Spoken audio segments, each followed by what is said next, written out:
Ito tayo sa master bedroom. Ganda ng cove light niya, ilaw.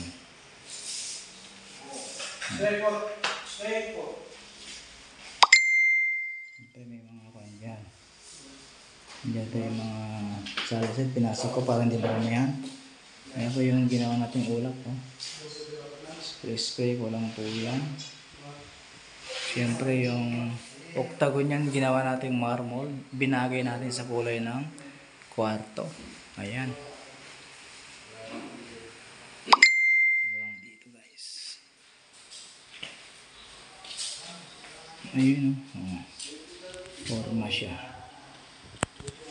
Ilalabas na tayo. Dito tayo sa salas. Ayun oh. Ang luwang. Ito tayo guys.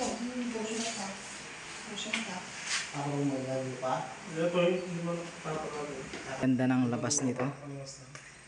Tingnan mo naman yung labas niya. Ang ganda. Ang ganda ng ulap oh, parang ang baba lang. Ito yung bahay niya.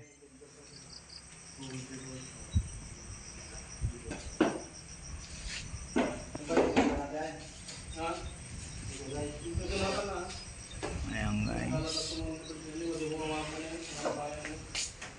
Pasok na tayo. Ayan, Canadian maple leaves. Ayan o. Maple leaves. Ayan, Canadian. Ito naman yung Canadian din po ito. Dinesign natin dyan. Ayan, gumagawa po kami ng hanging cabinet nila.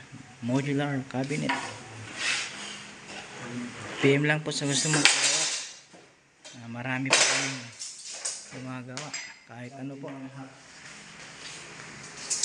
Ito po yung kulay. Yung kwarto niya. Lingon mo dito. Paglabas mo dito, syempre ang ganda ng tanawin din dito. May mga pispan po sila dyan oh. May papaya pa oh. Ang dami. Dito na yung ginagawa namin hanging cabinet modular. Ayan, ginagawa pa lang po namin ito. Dami pa. Pagpasok mo naman dito.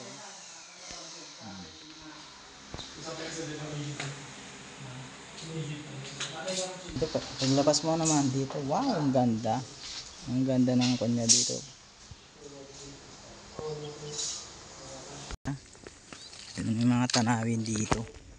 Ang fresh na nakaka-relax dito, tumira. Siyempre ito yung bahay. Ayun oh, hindi pa tapos, lalagyan pa natin ng tiles yan. Ayan. Natin. Dito tayo. Pag dito tayo, ayan na. Napakaganda. Tingnan mo naman. Dito kapaligiran niya. Tahimik, maaliwalas, walang ganong kapitbahay. Ay, nasa Canada po yung may-ari nito eh. Pasok na tayo. Pasok na tayo dito. Ayan, dito naman sila yung mga tropang buwit.